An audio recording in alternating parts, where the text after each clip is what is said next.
Les États-Unis ont pris des mesures pour forcer l'ouverture du détroit d'Ormuz, mais quelque chose d'inattendu s'est produit.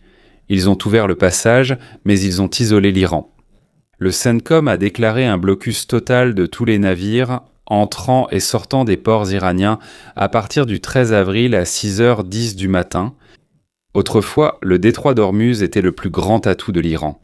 C'était leur moyen de contrôler le flux de pétrole dans le monde. Mais aujourd'hui, la situation s'est inversée. Le détroit n'est plus une arme pour l'Iran, c'est devenu une prison pour eux. Voyons ce que cela signifie vraiment. Ce n'est pas une simple opération militaire, c'est une méthode planifiée pour limiter les revenus de l'Iran. Selon l'annonce, le blocus couvre tous les ports et côtes de l'Iran dans le golfe Arabique et le golfe d'Oman. Depuis le 13 avril, l'Iran est presque isolé. Rien n'entre, rien ne sort. Cela inclut Bandar Abbas, le plus grand port par lequel passe le pétrole. Boucher, il y a une base navale et de l'industrie. Chabahar, un port important pour le commerce. Tout cela est enfermé. Mais les États-Unis ont pris une décision intelligente. Ils n'ont pas fermé tout le détroit d'Ormuz, la cible, c'est seulement l'Iran. Les navires à destination d'autres pays comme l'Arabie Saoudite, les Émirats Arabes Unis, le Qatar et le Koweït continuent de circuler. Deux choses se sont produites ici. L'Iran a été étouffé, mais le flux de pétrole vers les autres pays continue. C'est aussi plus sûr au niveau international. Pour une fermeture totale du détroit, dans la vie réelle, quel serait l'effet ? Mais avant de commencer, n'oubliez pas d'aimer cette vidéo. C'est très important pour nous, les créateurs de contenu. Merci beaucoup et maintenant, commençons. L'Iran exporte près de 2 millions de barils de pétrole par jour. Même avec les sanctions, ils arrivent encore à vendre. Mais aujourd'hui, leur flux de pétrole est presque complètement arrêté. Selon les analystes, les revenus de l'Iran pourraient chuter jusqu'à 80%. En un instant, le flux d'argent entrant dans le pays a presque été coupé. Et ce n'est pas seulement une menace, il y a une grande force militaire derrière cela. L'USS Abraham Lincoln se trouve en mer d'Arabie avec le groupe aéronaval numéro 3. Il y a des avions de chasse comme le F-35C et le FA-18E qui assurent le contrôle de l'espace aérien. Le groupe aéronaval de l'USS Gerald R. Ford est également présent. Et des destroyers qui forment une barrière en mer. Il y a des avions qui surveillent la mer jour et nuit. Des sous-marins sont également en embuscade. Et plus de 50 000 soldats soutiennent l'opération. Mais il y a une différence entre déclarer un blocus et le faire appliquer. La partie la plus étroite du détroit ne fait que 33 km, et le passage pour les navires est encore plus étroit. Environ 3 km dans chaque direction. Dans un endroit aussi étroit, de nombreux pétroliers et des centaines de navires passent chaque jour. La marine américaine doit arrêter chacun d'eux et vérifier leur destination. Et relâcher ceux qui ne vont pas en Iran, jour et nuit, sans arrêt par tous les temps. C'est ainsi que fonctionne le système. Les destroyers forment la barrière. Des radars et des satellites surveillant tous les navires. Des avions patrouillant dans les airs. Lorsqu'un navire suspect est repéré, une équipe est envoyée à l'aide d'un hélicoptère. Ils montent à bord du navire. Ils inspectent la cargaison et l'itinéraire. Si la destination est l'Iran, ils renvoient le navire. Sinon, ils le laissent qu'en partir. Cela semble bien sur le papier. Mais en réalité, c'est chaotique. Il y a des navires qui changent de pavillon. Certains mentent sur leur itinéraire. Il y a des pétroliers qui coupent leur signal. L'Iran fait cela depuis longtemps pour éviter les sanctions. Et il est probable qu'ils utiliseront aussi cette méthode pour passer à travers. Et si l'Iran agit militairement, cela posera un gros problème, comme l'utilisation de vedettes rapides d'attaque. Même si la base navale à Boucher a déjà été touchée, l'Iran conserve encore de la puissance. Il y a des centaines de petites embarcations, rapides, faciles à manœuvrer, dispersées le long de différentes parties de la côte. Ils peuvent les utiliser pour harceler les grands navires. En lançant des attaques simultanées, l'Iran s'y prépare depuis longtemps. Ils ont aussi des missiles sur la côte, cachés à différents endroits, prêts à frapper les navires. Il y a aussi une menace venant des sous-marins. Leurs sous-marins diesel électriques sont difficiles à détecter, surtout dans les eaux peu profondes du Golfe. Et il y a un autre danger majeur, les mines marines. Ils peuvent les placer en utilisant de petits bateaux, même ceux qui ressemblent à de simples bateaux de pêche. Ils font cela la nuit, en une seule nuit. Le passage peut redevenir dangereux, mais les États-Unis ont un grand avantage. L'Iran n'a plus de commandement efficace pour coordonner les attaques. Le quartier général du CGRI a été détruit. Le chef du renseignement a été tué, anéanti. Le centre de la flotte de vedettes rapides à Boucher. Leurs armes sont toujours là. Mais il n'y a plus personne pour planifier et donner des ordres. C'est comme un orchestre sans chef d'orchestre. Et il y a une autre partie importante de l'opération, le déminage. L'Iran a miné le détroit d'Ormuz. Cela a rendu la traversée dangereuse. Les navires commerciaux ont évité la zone. Les assurances ont augmenté. Et le trafic maritime s'est presque arrêté le 11 avril. Après cela, la marine américaine a lancé une opération contre les mines. Des navires sont entrés dans le détroit d'Ormuz en direction du golfe Persique. C'était la première fois depuis le début des troubles. Certains pensaient que c'était le début d'un déminage complet. Mais il y avait un détail important. Les navires sont également revenus après quelques heures. Ce n'était pas encore une opération complète. C'était juste un symbole, un message, qu'ils sont capables d'entrer et de contrôler la situation. En plus de cela, il y a toujours la menace de l'Iran d'utiliser des missiles hypersoniques. Et techniquement, il y a encore un cessez-le-feu. Les États-Unis ont profité de cette occasion pour traverser le détroit d'Ormuz. Le message est clair. Ils peuvent passer quand ils le veulent. Mais rappelle-toi, les destroyers ne sont pas faits pour nettoyer les mines. Le vrai déminage se fera avec des drones sous-marins et des équipements spéciaux. Selon le commandant du CENTCOM, Brad Cooper, ils ont déjà commencé à créer un nouveau passage sécurisé pour les navires. Mais ce n'est pas encore terminé. Aucun itinéraire sûr n'a encore été annoncé. Dans les prochains jours, des drones sous-marins participeront à l'opération. Il y a aussi des hélicoptères qui inspectent la mer pour trouver et enlever les mines. L'Iran a mis plusieurs semaines à poser les mines. On s'attend donc à ce que le déminage prenne aussi plusieurs semaines. Mais à chaque mine retirée, le passage s'ouvre petit à petit. Chaque zone devient plus sûre. Petit à petit, le prix du pétrole baisse. Et petit à petit, l'Iran perd le contrôle du détroit d'Ormuz. Même s'ils essaient de poser à nouveau des mines, les États-Unis peuvent les en empêcher. Parce qu'ils contrôlent désormais non seulement la mer, mais aussi le ciel. De nos jours, la bataille ne se déroule pas seulement sur terre ou en mer. Elle se joue aussi dans l'information, dans les actualités. Il y a de nombreuses sources. Les versions diffèrent. Et parfois, les gens sont confus quant à ce qui est vrai. C'est pourquoi il est important de voir différents points de vue sur l'actualité, pour mieux comprendre ce qui se passe réellement. Ce système ne note pas les articles eux-mêmes, mais la source d'information en tant que telle. Ainsi, tu peux immédiatement voir de quel côté un média prend parti. Tu peux aussi voir son score d'exactitude, et qui le finance ou en est le propriétaire. Il y a aussi une fonctionnalité appelée « angle mort ». Ici, tu peux voir quelles informations sont mises en avant par un côté, mais ignorées par l'autre. Cela peut aider à comprendre s'il y a un parti pris ou quelque chose de caché. Cela a été créé par un ancien ingénieur de la NASA. Son objectif est de t'aider à éviter la désinformation. Maintenant, revenons à la vue d'ensemble. Ce blocus n'est pas une simple action. C'est le retrait du dernier atout de l'Iran. Depuis le début des troubles, les capacités de l'Iran ont commencé à disparaître les unes après les autres. D'abord, la défense aérienne est tombée. Plus de 100 avions de la coalition sont entrés dans l'espace aérien iranien. Ils ont frappé le centre de Téhéran. Et ils sont revenus sains et saufs. Même les installations souterraines ont été touchées par des bombardiers B-2 équipés de bombes lourdes. Ensuite, la puissance navale a été détruite. La base navale de Boucher a été anéantie. La chaîne de commandement a été coupée. Le quartier général du CGRI a été détruit. Le chef du renseignement et le commandant des opérations ont été tués. Leurs alliés ont également été touchés. Le centre logistique de Miabad a été frappé. L'approvisionnement vers le Hezbollah et les Houthis a été coupé. Et leur dernier atout, le détroit d'Ormuz. Leur plan ? Le fermer. Et prendre en otage l'économie mondiale. Cela a toujours été leur menace la plus puissante. Et quand les troubles ont commencé, ils ont réussi à le fermer. En conséquence, le prix du pétrole a soudainement grimpé. Il y a eu une crise du carburant en Europe. Et il y a même eu des manifestations de chauffeurs routiers dans plusieurs pays. Mais maintenant, les États-Unis insistent pour rouvrir le détroit. Ils sont en train de nettoyer les mines. Ils créent un passage sûr pour le monde entier. En même temps, ils ont isolé l'Iran. Le pétrole ne peut pas sortir. Les biens dont ils ont besoin ne peuvent pas entrer. Les revenus se sont presque arrêtés. Quel était le plan de l'Iran auparavant ? Fermer le détroit pour affecter le monde entier. Mais la réponse de l'Amérique ? D'accord, nous allons l'ouvrir, mais c'est vous que nous allons enfermer. Ils ont retourné leurs propres armes contre eux. Le détroit est ouvert à tous, sauf à l'Iran. Concernant les alliés, tous n'ont pas soutenu. Donald Trump a évoqué des ralliements, mais seuls les Émirats arabes unis et Bahreïn ont clairement soutenu pour l'instant.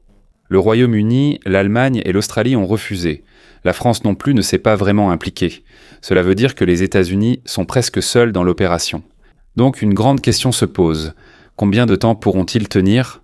2 groupes aéronavals, de nombreux destroyers, des avions, des sous-marins. Tout cela demande du carburant, des munitions, du personnel et de la maintenance. Ils peuvent tenir quelques semaines, voire quelques mois, mais sur des années, c'est presque impossible. La vraie question est-ce que les États-Unis s'épuiseront avant que l'Iran ne se rende ? Pour les autres pays, le coût de l'énergie augmente. Des pays comme l'Inde, la Corée du Sud et le Japon doivent chercher d'autres sources de pétrole, surtout l'Inde. C'est l'un des plus grands importateurs de pétrole au monde. Avant, ils pouvaient acheter du pétrole bon marché à l'Iran. Maintenant, ils sont obligés d'acheter à un prix plus élevé.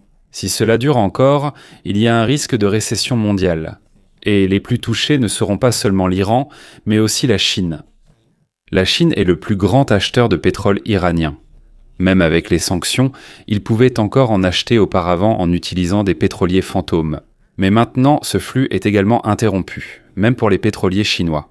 Ils ne peuvent plus non plus entrer dans les ports iraniens. Cela a un grand impact sur la Chine. Premièrement, ils n'ont plus de pétrole bon marché venant d'Iran. Ils doivent maintenant acheter à un prix plus élevé. Deuxièmement, leur investissement dans le port de Chabahar. Ça ne sert plus à rien pour l'instant. C'est devenu un port fermé.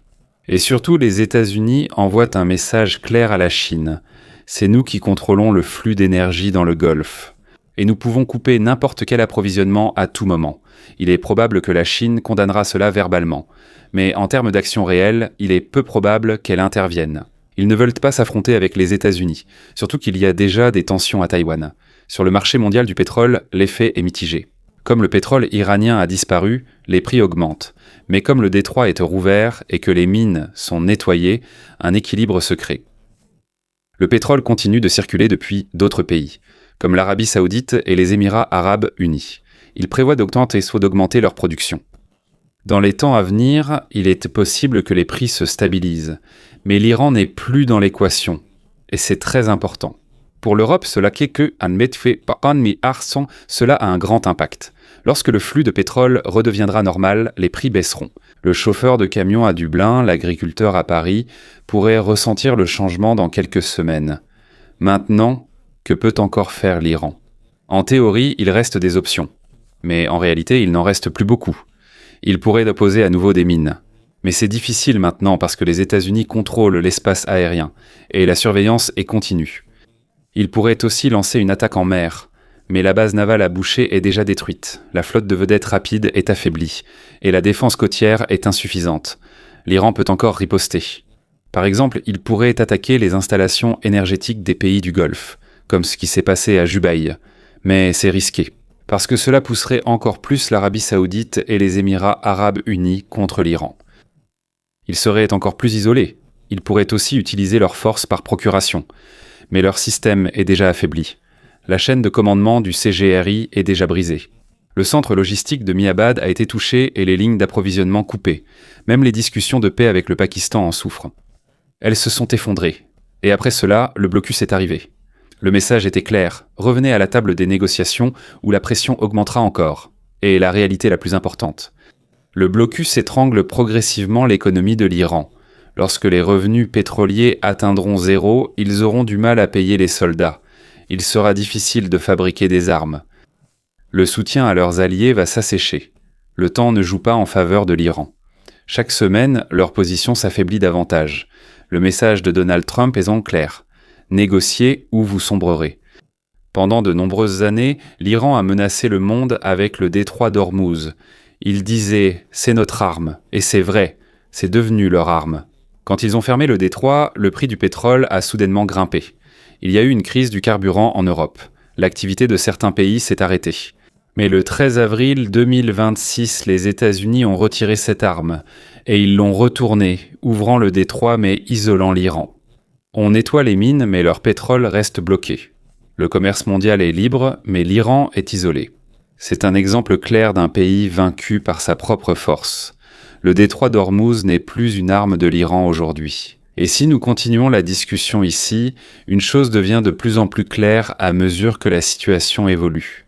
Ce combat ne concerne plus seulement qui contrôle la mer, mais qui a la capacité d'influencer les décisions des autres pays. Parce qu'à ce stade, l'attention commence à se déplacer. Il ne s'agit plus seulement de l'Iran et des États-Unis, mais de la façon dont d'autres pays sont forcés de choisir un camp, même s'ils ne le veulent pas. Imaginons cela. Il y a des pays qui veulent simplement rester neutres, ne pas s'impliquer, ne pas intervenir.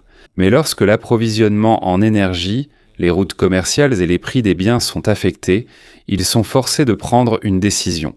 Et souvent, ce n'est pas basé sur la politique, mais sur la nécessité. Par exemple, si un pays rencontre soudainement des difficultés d'approvisionnement en pétrole, il doit chercher une alternative. Et ils iront vers celui qui peut leur fournir. Pas parce qu'ils le veulent, mais parce qu'ils en ont besoin. Et c'est là qu'intervient ce qu'on appelle l'alignement tacite. Il n'y a pas d'alliance formelle, pas d'annonce.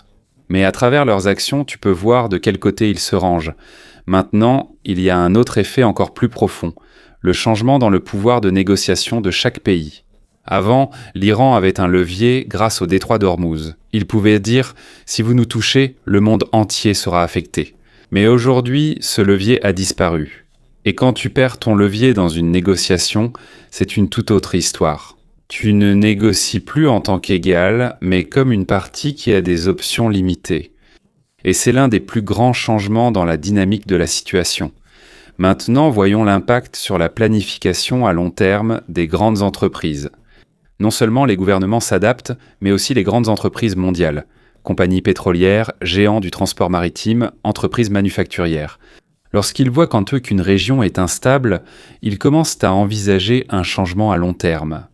Par exemple, déplacer la chaîne d'approvisionnement vers un autre pays, éviter les routes à haut risque, diversifier les sources d'énergie. Et ces décisions, elles ne sont pas facilement annulées. Une fois qu'ils ont opéré un changement, c'est souvent permanent. Cela signifie que même après la fin de la crise, il y a des changements qui ne reviendront plus à la normale. Maintenant, il y a un autre aspect qui passe souvent inaperçu, l'impact sur l'innovation. Lorsqu'il y a une crise, le monde est obligé de chercher des solutions. Le développement technologique s'accélère. L'adaptation aussi devient plus rapide. Par exemple, des systèmes de suivi plus avancés pour les navires, des alternatives de carburant plus efficaces, une planification logistique plus solide. En d'autres termes, la pression devient une source de progrès. Mais il y a un prix à payer, car pendant que certains pays progressent grâce à l'adaptation, d'autres prennent du retard. Et dans ce cas, il y a un grand risque que l'Iran soit laissé pour compte. Maintenant, parlons d'un autre aspect. L'impact sur la circulation mondiale des devises. Lorsque le commerce du pétrole change, le mouvement de l'argent change aussi. Certains pays gagnent plus, d'autres perdent des revenus. Et quand cela se produit, il y a un déplacement du pouvoir économique. Cela ne se voit pas immédiatement, mais avec le temps, les effets deviennent visibles. Il y a des devises qui se renforcent, il y a des devises qui s'affaiblissent, et au final, l'équilibre de l'économie mondiale change. Maintenant, il y a un autre facteur silencieux mais important, le temps. Plus le blocus dure, deux choses se produisent. Un camp s'épuise, l'autre camp s'habitue. Et parfois, s'habituer est plus dangereux. Parce que lorsque le monde s'habitue à l'absence d'un pays dans la chaîne d'approvisionnement, il commence peu à peu à l'oublier. Et quand cela arrive, même s'ils reviennent, ils ne sont plus aussi importants qu'avant. C'est ce qu'on appelle l'érosion progressive de leur importance. Ce n'est pas soudain, ce n'est pas dramatique, mais c'est continu. Maintenant, imaginons le pire scénario possible pour l'Iran. Ce n'est pas la guerre, mais la perte de pertinence. Le moment où, même sans eux, le monde peut continuer à fonctionner. Et si on en arrive à cette situation, c'est ce qu'il est le plus difficile d'inverser. Parce que ce n'est plus une question de perte de puissance, mais plutôt du fait qu'on n'ait plus besoin d'eux. Maintenant, revenons à une perspective plus stratégique. Si l'on observe les mouvements des États-Unis, il ne s'agit pas seulement de contrôler un point d'étranglement. C'est une démonstration. Un message adressé au monde entier montrant qu'ils sont capables d'isoler un pays sans fermer tout le système. Précision, pas une fermeture totale, et c'est le nouveau modèle de pression. Plus ciblé, plus contrôlé, plus difficile à contrer. Et pendant que les autres pays voient cela, ils s'ajustent aussi. Ils font attention, ils planifient. Parce qu'ils savent que cela peut aussi arriver à d'autres. Maintenant, à la fin, il reste une question. Dans ce genre de combat, quelle est vraiment la mesure de la victoire ? Ce n'est pas seulement le territoire ou la force militaire, mais le contrôle du flux des ressources, le contrôle sur les décisions des autres pays, le contrôle sur le cours de l'économie, et à ce point de l'histoire, il semble que ce soit le véritable combat. Ce n'est pas celui qui a le plus d'armes, mais celui qui a le plus de contrôle sur le système. Parce que dans le monde moderne, le véritable pouvoir ne se mesure plus seulement à la force de frappe, mais à la capacité de faire bouger le monde sans avoir à le détruire. Et plus la situation dure, un autre changement silencieux se produit progressivement. Le transfert du centre de contrôle d'un lieu physique vers le système. Avant, le contrôle était visible, des navires, des missiles, des bases militaires. Mais aujourd'hui, le contrôle devient plus fort sans que tu le vois immédiatement. C'est le contrôle des données. Chaque navire en mouvement a un enregistrement numérique. Chaque itinéraire a un historique. Chaque transaction laisse une trace. Cela signifie que même sans bloquer un port, tu peux toujours arrêter le mouvement en utilisant l'information. Et c'est un grand changement. Il n'est plus toujours nécessaire d'utiliser la force. Parfois, il suffit de savoir où l'ennemi va bouger. Maintenant, pensons à l'effet de cela sur les pays qui comptent sur une stratégie de dissimulation. Ceux qui utilisent de fausses routes changent l'identité des navires ou cachent l'origine du pétrole. Au fil du temps, cela devient de plus en plus difficile, parce que le monde est plus connecté maintenant.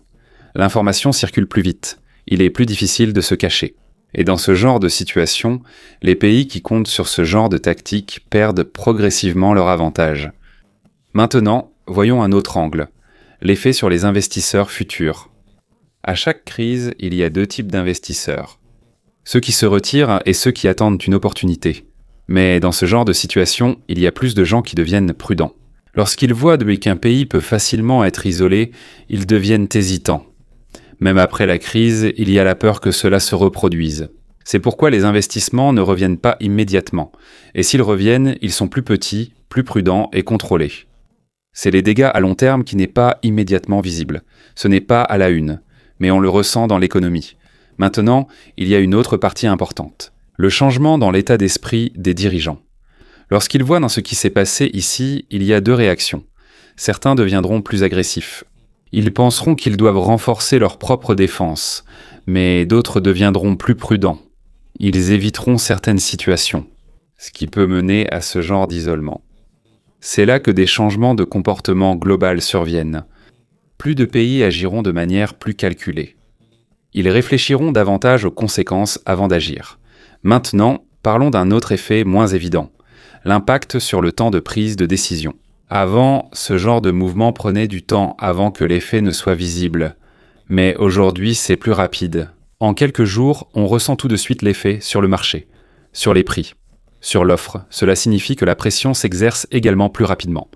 Et quand la pression s'accélère, la réponse l'est aussi. Mais il y a un inconvénient à cela. Les décisions sont prises plus vite. Le risque d'erreur est plus élevé.